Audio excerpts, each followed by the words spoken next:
Éducation sur Sen TV. Santé sur Sen TV. L'actualité sur Sen TV. Politique sur Sen TV. Sport sur Sen TV. Religion sur Sen TV. Culture sur Sen TV. Sen ay xibaar ci Sen TV. Je m'appelle Patrick James Njakani. Je suis de WRI, l'organisation des ressources mondiales, où je travaille comme chargé de gouvernance et appui des organisations de la société civile. Ma présence aujourd'hui à Fatick correspond avec l'organisation de cet atelier, l'atelier portant sur l'information et la sensibilisation des femmes élues locales, sur la promotion des systèmes de responsabilisation inclusifs pour le financement climatique. C'est un atelier qui s'inscrit dans le cadre de l'initiative de responsabilité verte, qui est une initiative initiée par la Banque mondiale, où notre institut, l'Institut des ressources mondiales, pilote le processus de green accountability ou responsabilité verte, sous lesquels se trouve cet atelier. Diaoulé d'abord, comme vous le savez, c'est une association locale, mais elle a été bénéficiaire de microfonds dans le cadre de l'initiative verte. Comme vous le savez, madame, le Sénégal, c'est un pays actuellement concerné par les changements climatiques, n'est-ce pas, qui bat, je dois dire, son plein. Nous avons par exemple les érosions côtières au Sénégal, nous avons la hausse des chaleurs. Il y a plusieurs corrélations autour de la question des changements climatiques. Et donc, avec l'association Diaoulé d'abord, nous avons évalué la possibilité, n'est-ce pas, de capitaliser certaines actions qui peuvent être faites au niveau local, dont les femmes, n'est-ce pas, sont leaders dans ces actions-là pour pouvoir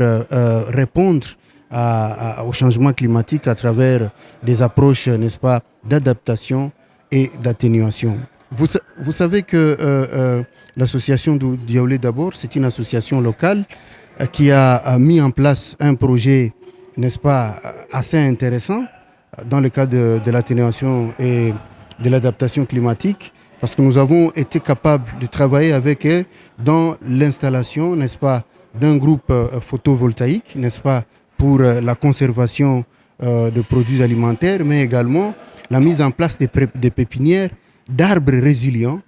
dans le cadre du réchauffement climatique. Oui, en effet, peut-être pour le cas de Fatick n'est pas une exception, madame. Ce projet, comme je l'ai dit, c'est un projet inclusif et nous n'avons pas seulement été à Fatick, nous avons été à Joal.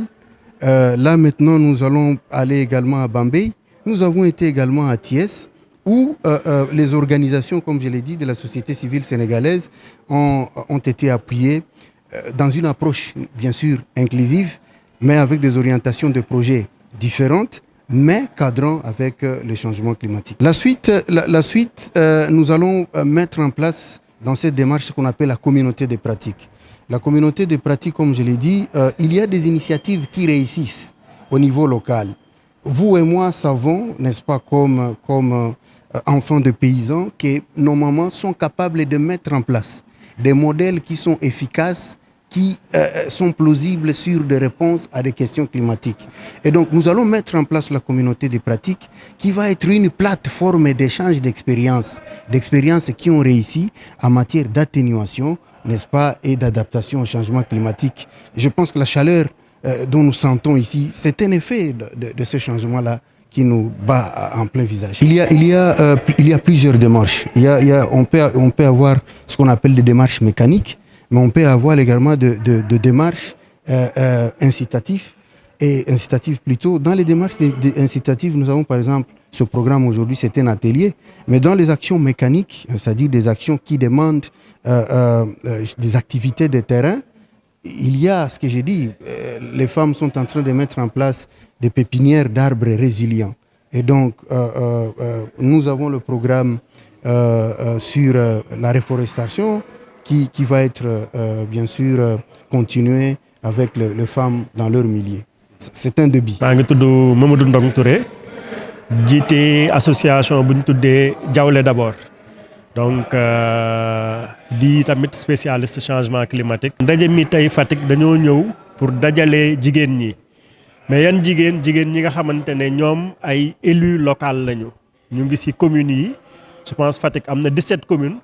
ñu ne commune bu nekk na yónni ñaari jigéen ñoo xamante ne ay membre commission environnement la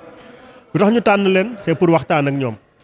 lu ñuy waxtaan ak ñoom changement climatique waaye ci ban fànn mooy solos changement climatique ci jigéen question bi ñuy posé mooy ban njeexital tey le changement climatique am ci jigéen ñi ci seen dundin ci seen santé ci seeni doom ci seeni kër donc ñu ne bu ñu waxtaanee ñoom ci loolu nga xamante ne ñoom li ñuy wax ay preneuses de décision lañu ñu ngi ci biir communes yi nekk ci conseils municipaux yi di fa waxtaanee budget te souvent ci budget yooyu duñ fa jël en compte la question du changement climatique ñu ne kon nañ waxtaan ak ñoom moo tax ñoo ngi noonu dajaloo 34 femmes élues am ay góor yu nekk suñu biir am ay experts yu nekk suñu biir di waxtaanee genre et changement climatique mais dans un contexte de li ñuy wax redevabilité maanaam tey war naa mën a dem uti fonds liggéey si wane naka laa ko liggéeyee li ñuy wax transparence mais tamit ki nga xamante ne moom day jël décision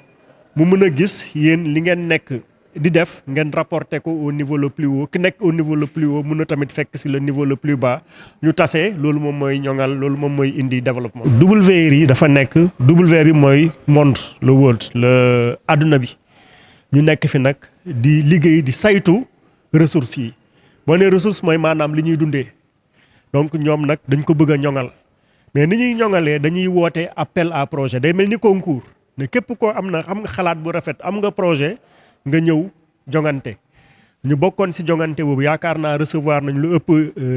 téeméer wala ñaar téeméeri projet ñuy saytu ba juróomi projet génn ci pour Sénégal ci juróomi projet yu projet Jawle bi ci la bokk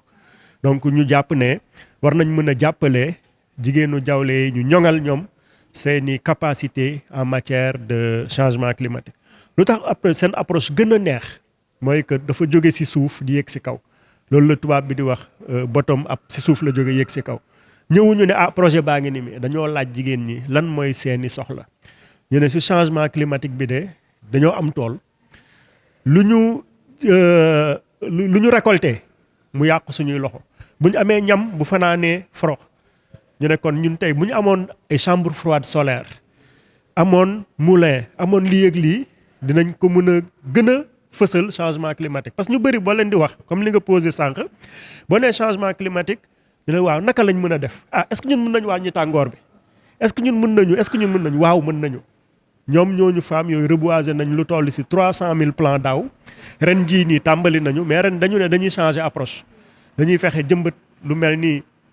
moringa dañuy jëmbat lu mel ni mango dañuy jëmbat lu mel ni citron parce que dañu bëgg maintenant passer un peu jóge ci garab yi nga xam ne mooy yii di xeex tàngoor bi pour dugg ci maintenant garab yi nga xam ne dañu amal njëriñ askan wi lu mel ni ñu mën a lekk daal meññeef comme on dit donc loolu moom mooy suñu stratégie de réponse daanaka jafe-jafe heure bu amee rek nit ñi dañuy commencer di xalaat naka lañ mën a defee face jafe-jafe boobu te tàngoor wii nii dëgg la problème la mais am na ci yeneen contre yoo xam ne day nekk opportunité parce que naaj bii ñu am tey mën nañ ko transformer def ko courant boobu dawal congélateur yi den suñu ay ñam donc si loolu noonu mooy li ñuy wax action concrète am na loo xam ne dañuy dolli xalaat dolli xam-xam mais loolu doo ko mën a natt doo ko mën a gis formé naa diw da nga gis rek muy dem mais xamoon ndax formation bi amal na ko njeexital waaye branchel naa ko congélateur moo ngay def ay glace di jaay wala moo ngi denc ñamam lu mun nit mën a teg loxoom la donc loolu moom mooy vraiment solos projet bi ñu rafetlu ko rafetlu aussi suñu àndandoo ak WRI vraiment am na solo trop. dafa am sànq lu mu wax communauté de pratique mu ne am nañ projet Joal am Thiès am Saint-Louis am feneen ak feneen ñun ñi nga xam ne ñoo bokk projet bi mais dañ mbooloo mooy doole mais mbooloo mi c'est pour sottante xalaat moom dina ñëw ñu gis ne waa Jawle de ñoom ñu ngi ci solaire bi ñu gis ne que waa Joal ñoom ñu ngi ci mangrove bi ñu xool nu ko lañ leen di lëkkaloowee ku nekk di jànge sa morom li ñuy wax ku nekk jàngee sa morom donc auto apprentissage dafa am solo. leneen li am solo te madame le maire de Fatick wax ko léegi bi mu ñu recevoir mu ne yéen seen association tur bi daf ma neex ndax dañ ne Jawle d'abord mooy retour au terroir léegi nag dafa bëgg ñu dolli ci Fatick ensuite